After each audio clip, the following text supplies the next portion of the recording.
में तो आ गए। हमारे मन में एक्साइटमेंट भी है नई बुक्स को देखकर, नई नोटबुक्स को देखकर। हमें नया स्कूल बैग भी मिला है, पर कहीं ना कहीं मैम वो डर जरूर है।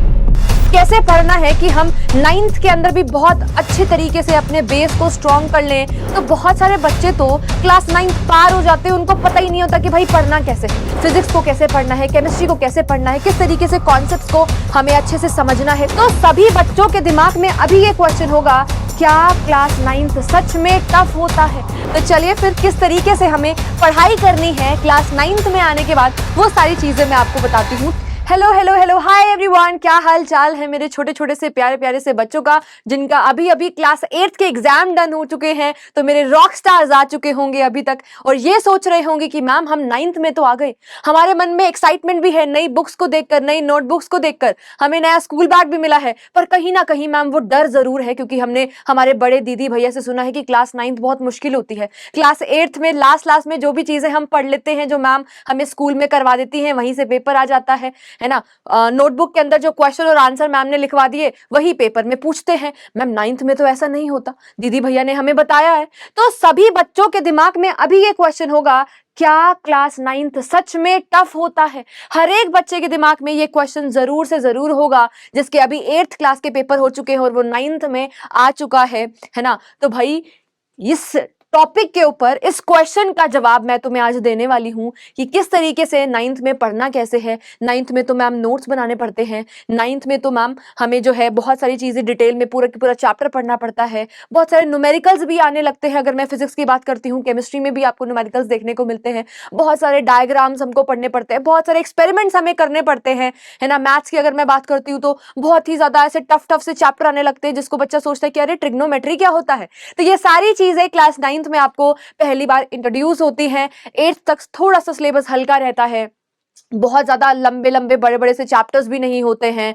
इजी से टॉपिक्स होते हैं, जिनको हम आराम से अगर कॉन्सेप्ट ना भी समझे याद कर ले, याद करके चले जाए, है ना। जो मैम ने बता दिया तो वहीं से ही हमारा पेपर आ जाता है। तो 9th में मैम कैसे पढ़ना है कि हम 9th के अंदर भी बहुत अच्छे तरीके से अपने बेस को स्ट्रॉन्ग कर लें, ताकि हमें क्लास 10th के अंदर भी दिक्कत ना आए और फर्दर हायर क्लासेस में भी हमें दिक्कत ना आए। तो भाई इसके बारे में आज की क्लास में, आज के इस सेशन में हम डिस्कस करने वाले कि क्या हमारा पढ़ने का तरीका होना चाहिए, हमारा क्या रोड मैप होना चाहिए, क्लास 9th को कैसे डील करना है। बेटा ये मैं आपको एक ही बहुत ही ज्यादा इंपॉर्टेंट बात बताने जा रही हूं। जब बच्चा 8th से 9th में आता है तो सिलेबस बहुत ज्यादा बढ़ जाता है। तो बहुत सारे बच्चे तो क्लास 9th पार हो जाते हैं, उनको पता ही नहीं होता कि भाई पढ़ना कैसे है, पढ़ने का सही तरीका क्या होना चाहिए, फिजिक्स को कैसे पढ़ना है, केमिस्ट्री को कैसे पढ़ना है, किस तरीके से कॉन्सेप्ट्स को, है ना, हमें अच्छे से समझना है, क्वेश्चंस कैसे लगाने होते हैं, है ना। उन्हें पढ़ने का तरीका ही नहीं होता। वो जिस तरीके से 8th में पढ़ते आ रहे थे, लास्ट में हमें क्वेश्चन आंसर याद कर लिए, है ना, बस उसी तरीके से वो चलते रहते हैं, जिसके चलते क्लास 9th का जो स्कोर है वो बहुत ज्यादा लो हो जाता है। साथ ही साथ वो अपने कॉन्सेप्ट्स को भी स्ट्रॉन्ग नहीं कर पाते, जिसकी वजह से फर्दर हायर क्लासेस में आपको बहुत ज्यादा दिक्कत आ सकती है। आपने ये बात तो जरूर से जरूर सुनी होगी, या तो अपने बड़े दीदी भैया से, या अपने टीचर से, या अपने मम्मी पापा से, कि भाई 9th और 10th 2 साल ध्यान से पढ़ लो। या फिर ये भी सुना होगा कि 9th 10th 11th 12th 4 साल मेहनत कर लो, या तो 4 साल मेहनत कर लो, या तो फिर तुम्हें पूरी लाइफ बहुत ज्यादा मेहनत करनी पड़ेगी। यही टाइम होता है बेटा 9th और 10th का, जब आप अपने कॉन्सेप्ट्स को बिल्ड करते हो, जब अपने कॉन्सेप्ट्स को स्ट्रॉन्ग करते हो, ताकि हायर लेवल पे अगर आप अपने ओलंपियाड के लिए टारगेट कर रहे हो, या फिर जेईई नीट के लिए टारगेट कर रहे हो, या कोई भी आपका एम है बेटा उसके लिए टारगेट कर रहे हो, तो 9th और 10th बेटा ये आपकी फाउंडेशन क्लासेस हैं। यहां पर कॉन्सेप्ट्स को पक्का करना बहुत ज्यादा जरूरी है। तो चलिए फिर किस तरीके से हमें पढ़ाई करनी है क्लास 9th में आने के बाद, वो सारी चीजें मैं आपको बताती हूं, ताकि ये जो क्वेश्चन है ना, और ऐसा ऐसा तुम्हारा मुंह बन रहा होगा अभी, है ना, कि मैम कैसे पढ़ेंगे, मैम कैसे करेंगे, वो सारी प्रॉब्लम्स अभी आपके लिए हम सॉल्व कर देते हैं। तो सबसे पहले भाई क्लास 9th का अगर आप सिलेबस देखेंगे तो भाई बहुत ज्यादा डिटेल्ड और इन डेप्थ सिलेबस हो जाता है। अगर मैं 8th से कंपेयर करती हूँ, अगर 8th यहाँ है तो 9th यहाँ होती है, 9th के बाद 10th में इतना गैप होता है बेटा, पर 8th से 9th में आपको इतना बड़ा जंप करना पड़ता है ना। तो सबसे पहली प्रॉब्लम तो यही है कि सिलेबस बहुत ज्यादा इन डेप्थ हो जाता है, चैप्टर्स का नंबर बढ़ जाता है, चैप्टर्स बहुत लंबे लंबे होते हैं। अभी हमारा एक चैप्टर 2-2 3-3 पेजेस का था, पर अब 10-10 पेज का भी एक चैप्टर हमारे पास होने वाला है, न्यूमेरिकल्स भी आने वाले हैं, ठीक है। और यहाँ पर पेरेंट्स पेरेंट्स की एक्सपेक्टेशन भी कहीं ना कहीं बढ़ जाती है। 8th तक पेरेंट्स भी सोचते हैं कि चल ठीक है, बच्चा खेलने चला गया कोई बात नहीं, पर 9th में जैसे ही तुम आते हो तो आपके पेरेंट्स भी आपके ऊपर पूरा पूरा फोकस करते हैं और आपको बोलते हैं कि भाई पढ़ ले अच्छे से, नंबर अच्छे आने चाहिए। तो पेरेंट्स की एक्सपेक्टेशंस भी कहीं ना कहीं बेटा 9th और 10th में आकर तुमसे बढ़ जाती हैं, है ना। उनको भी चाहिए कि भाई हमारा बच्चा बहुत अच्छा, है ना, कमांड बनाए अपने कॉन्सेप्ट्स के ऊपर, तो पेरेंट्स की भी एक्सपेक्टेशन होती है। साथ ही साथ बेटा जी आपको बहुत सारे सब्जेक्ट्स को साथ साथ बैलेंस करना होता है। ऐसा तो नहीं है कि बस सिर्फ और सिर्फ आप मैथ्स पढ़ लें या सिर्फ और सिर्फ आप फिजिक्स पढ़ लें, आपको सारे सब्जेक्ट्स पढ़ने पड़ते हैं। और अगर मैं आईसीएसई बोर्ड की बात करती हूँ बेटा, तो यहाँ पर आपको फिजिक्स को भी अलग टाइम देना पड़ेगा, केमिस्ट्री को अलग टाइम देना पड़ेगा, बायोलॉजी को अलग से टाइम देना पड़ेगा, इंग्लिश को अलग से टाइम देना पड़ेगा। तो भाई सारे के सारे सब्जेक्ट्स को आपको बैलेंस आउट करके चलना है, स्कूल का होमवर्क भी करना है, ठीक है, रिविजन भी करनी है। तो ये बहुत सारी चीजें, स्कूल में रिटन होमवर्क भी हमें मिलता है, प्रैक्टिकल्स भी हमारे आने लगते हैं, एक्सपेरिमेंट्स के लिए हमें लैब में लेके जाया जाता है। तो ये सारी चीजें ना कहीं हमें टेंशन में ले आती हैं कि भाई इतना सब कुछ कैसे संभालेंगे मैम, हम तो नन्हे मुन्ने से हैं, हम तो नन्हे मुन्ने रॉक स्टार्स हैं ना मैम, हम कैसे करेंगे मैम इतना सारी की सारी चीजें। तो इसके ऊपर अभी चर्चा करेंगे, तुम चिंता मत करो। साथ ही साथ मैथ्स के कुछ ऐसे चैप्टर्स जैसे कि अलजेब्रा, ज्योमेट्री और ट्रिग्नोमेट्री, जैसे नाम को सुनकर ही हमें डर लगता है ma'am, balancing of chemical equation ma'am कैसे करेंगे, है ना। 8th में तो हमने 2-3 इक्वेशंस को बस रट लिया था, अब कैसे करेंगे मैम। तो ये सारी चीजें आपको बेटा जी सिखाई जाएंगी और किस तरीके से आपको पढ़ाई करनी है उसका एक रोड मैप मैं आपको यहाँ पर देने वाली हूँ, ठीक है जी। सबसे पहली चीज तो बेटा आपको अपने टीचर के दिए गए लेक्चर्स को अच्छे से सुनना है, टीचर की बात माननी है। टीचर जिस तरीके से आपको बताएंगी पढ़ना कैसे है, ठीक है, ये सारी चीजें हम लोग आपको बताएंगे, बस आपको वो चीज फॉलो करनी है।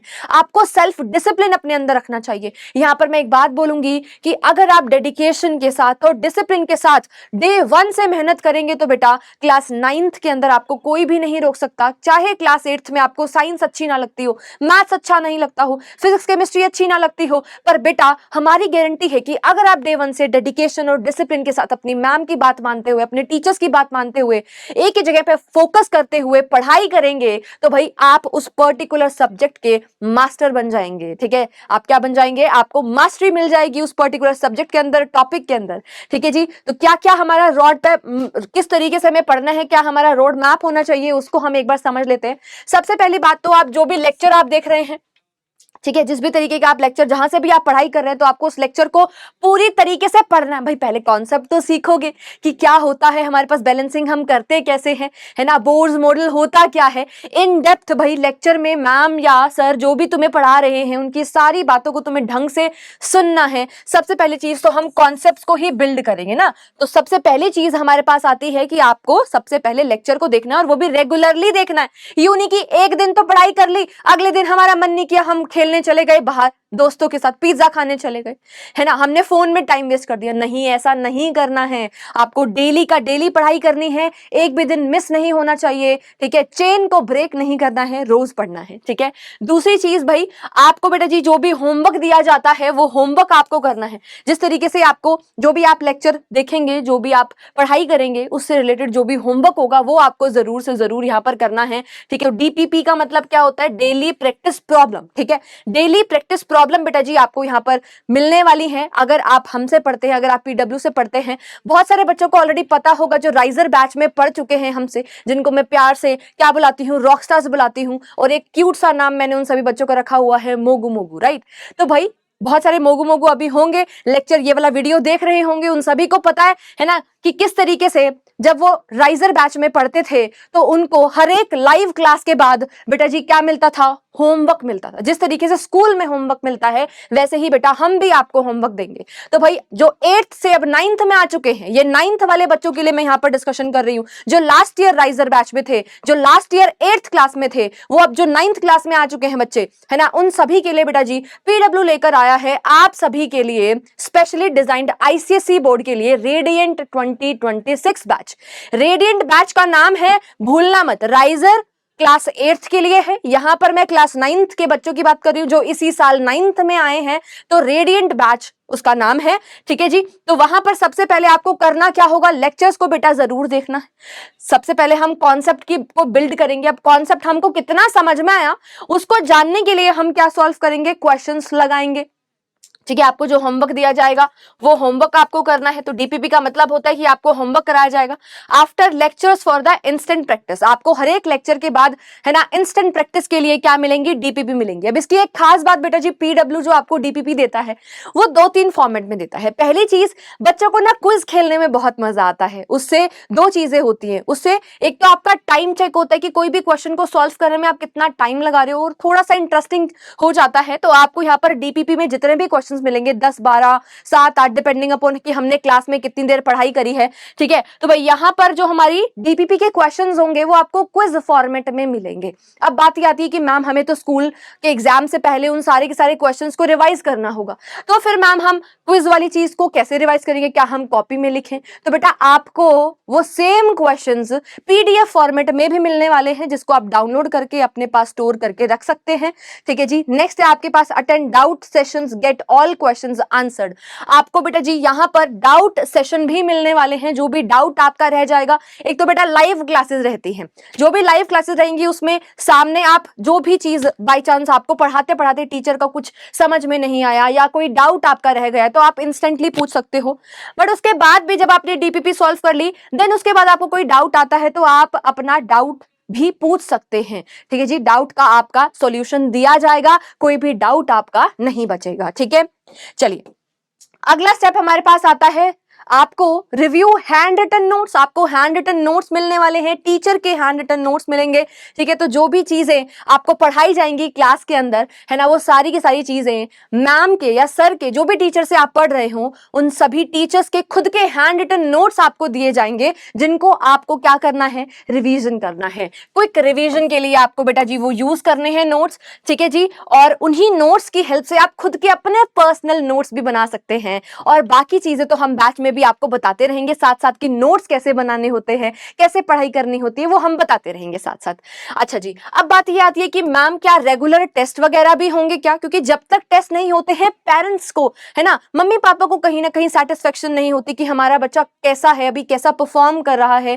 तो भाई रेगुलर टेस्ट है ना, जो यहाँ पर आपको दिखाई दे रहा है, ये बहुत ही ज्यादा खास बात है हमारे रेडिएंट बैच की है ना, जिसमें आपको एक स्टार्टिंग में ही बैच, जैसे ही आप बैच के अंदर एनरोल करेंगे आपको एक पूरा लिस्ट मिल जाएगा बेटा जी, पूरे साल का लिस्ट मिल जाएगा, डेट के साथ, सिलेबस के साथ, कि इस दिन पर आपका ये वाला टेस्ट होने वाला है जिसमें ये सिलेबस आएगा, इस दिन पर आपका फिजिक्स का होगा, केमिस्ट्री का होगा, बायो का होगा, मैथ्स का होगा, इंग्लिश का होगा, और इसका ये सिलेबस रहने वाला है। सारी चीजें आपको डे 1 पे जब आप एनरोल करेंगे तभी आपको एक पूरा प्लानर मिल जाता है। टीचर्स खुद इस प्लानर को बनाते हैं कि बच्चे को कब तक कितने टाइम में है ना कितना पार्ट कवर करा देना है, और उसके बाद हर आपके जो है 15 दिन में कितने टेस्ट होंगे, हफ्ते में कितने टेस्ट होंगे, महीने में कितने टेस्ट होंगे, हर एक चीज का प्लानर आपको डे 1 पर मिल जाएगा, यानी कि रेगुलर टेस्ट, ताकि आप अपनी परफॉर्मेंस को ट्रैक कर पाए, आप अपना एक रिकॉर्ड रख पाए कि भाई हम पिछले वाले टेस्ट से क्या इस बार मैंने बेटर परफॉर्म किया है, या कैसी मेरी परफॉर्मेंस चल रही है।